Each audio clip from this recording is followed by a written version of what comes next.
What's good, YouTube? It's your boy Jeff, aka Snack, back at it again with another review. And today I got something special for you guys. So as you all know, I'm in Nashville. You know that by the hot chicken review that I did that nearly killed us.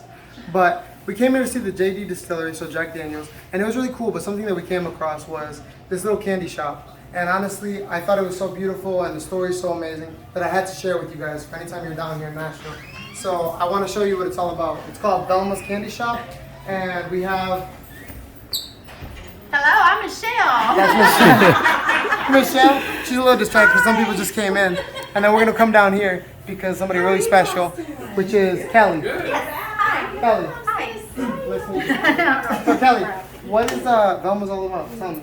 Velma's is a tribute to my grandmother, Velma Reeves, and my grandfather. But my grandmother was just a very dynamic and just a wonderful, wonderful lady.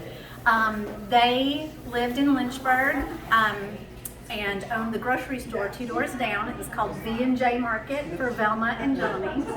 And we spent our lives in the candy aisle. So a lot of the things that you see, Astro Pops, Fruit Stripe, all of this stuff, this was my favorite as a baby, as a kid. This is probably what I have in my mouth right there in that candy aisle picture. But all of this represents that time in my life, which was so incredibly special, and my grandmother was just my best friend. So this way I get to kind of give back to the community like they did through their store, and I'm able to create memories for little kids like they did for us, and big people too. I think a lot of people come in here, older people come in, and when I see them go, oh, I haven't seen this since I was a little kid. It makes my day, because that's my goal. Making money is nice, but that's not what I do this for. You're not going to make $1 million owning a little store like this, but you are going to make memories, and that's what this is all about. I love that. You mentioned also Velma, World War II and Yes. They were World War II. Right here you can kind of see some of the pictures of them. He was stationed in the Philippines, and Grandma, of course, greatest generation. The women picked up the slack for the guys that were gone, and she and her sister, right here, went up to Chicago and worked at an airplane factory, repairing and building airplanes.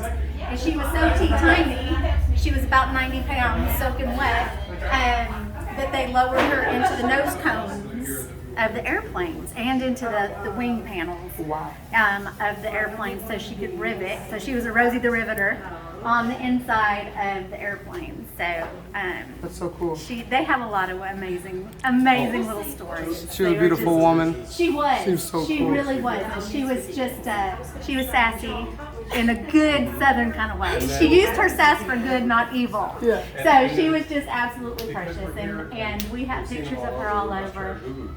I see her every day in spirit, because she would have loved it, and she would have been beside herself, knowing that we named the store after her. She would have just been so. The story that you shared was just so powerful to me, because I think that family is so important. It's a key component, and the fact that you've carried on this, it's just amazing. Right. I want to ask you though, we're not going to mention exactly what it was due to monetization because of YouTube, but during these difficult times, how did you guys manage? Well, for a little while I didn't. I had plans to actually sell Velma's. And just because my heart was broken when Jack Daniels was no longer able to do the tours, of course, we depend on tourists for a majority of our income.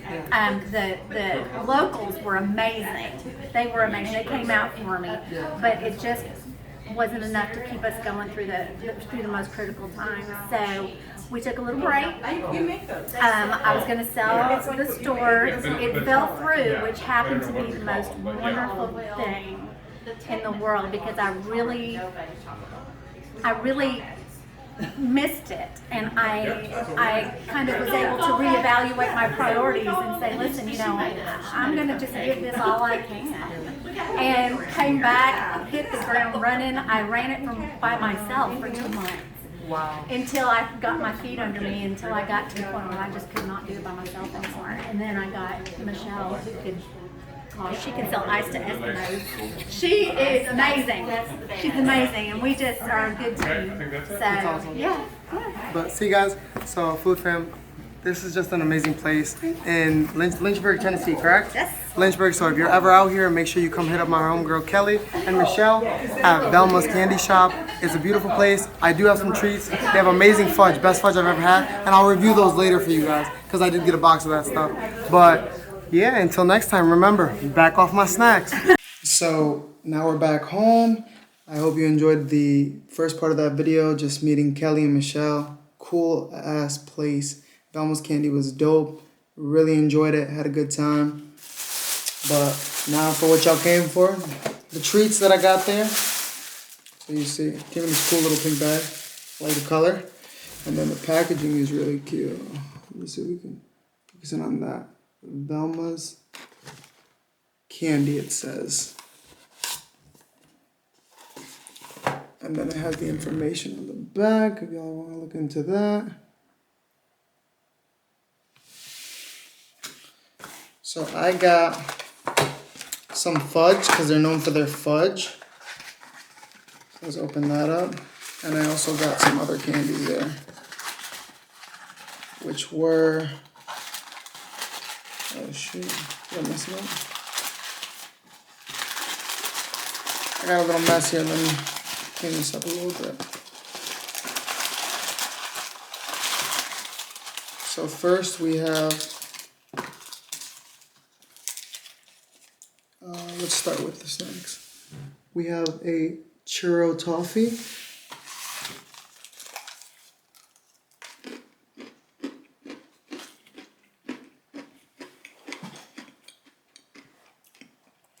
I would rate it 10 out of 10, but I'm biased because I love toffee. But the churro flavor is really good. It really does taste like a churro.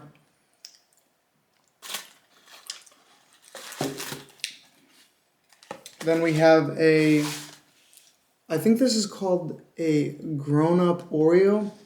So I'm pretty sure it's a peanut butter cup stuffed in between two Oreos. The reason it's adult is because the peanut butter cup's made with, I think, liquor.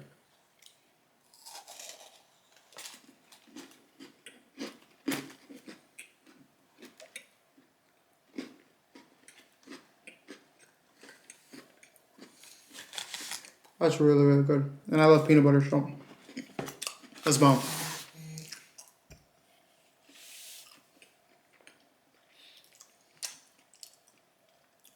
Dang. A lot of chocolate. I should have some water probably.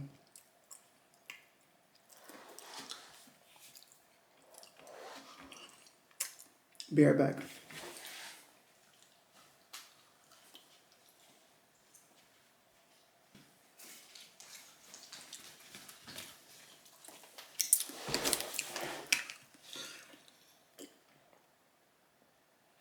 Got the water. Alright. So that's that. Now the big important part, which is the fudge. How do I get this in here? That's the fudge. And the fudge comes in two flavors. There was a chocolate one and a peanut butter. I was going to get both, but I'm not a big chocolate guy. But I did try it. It was really good. I love peanut butter. Comes with these cute little spoons. So let's give it a shot.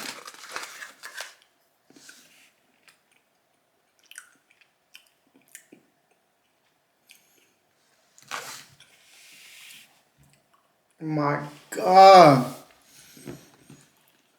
Oh my God, that tastes so good. It's so rich and just like soft and melts in your mouth. And it's peanut butter, but they also use a little bit of Jack Daniels in it. I forgot what type, but it must bring it together. I don't know if y'all ever had fudge, but fudge is something very difficult to make. Down south, they do it right. Kelly and Michelle are doing their thing down there.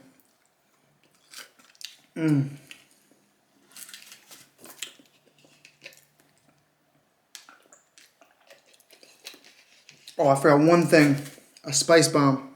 I think it was called like a spice bomb. And I forgot, but I think there's Jack Daniels in this as well.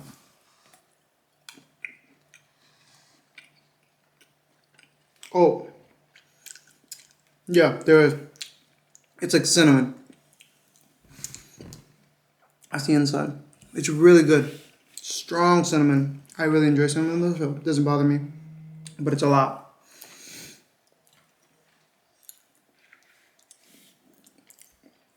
But I'm gonna keep you any longer. I mostly cared about showing you guys the snacks, but also the story behind it. I think it's really cool. Something that I hope to express and portray and show, whatever the word is that you want to put with it. Doesn't come to mind right now. Is just how food in general can just connect people. It doesn't matter walks of life, where you're from, who you are. It can bring us together, and it's a beautiful shared experience that's universal for all of us because we all know what food is. We all experience it and enjoy it.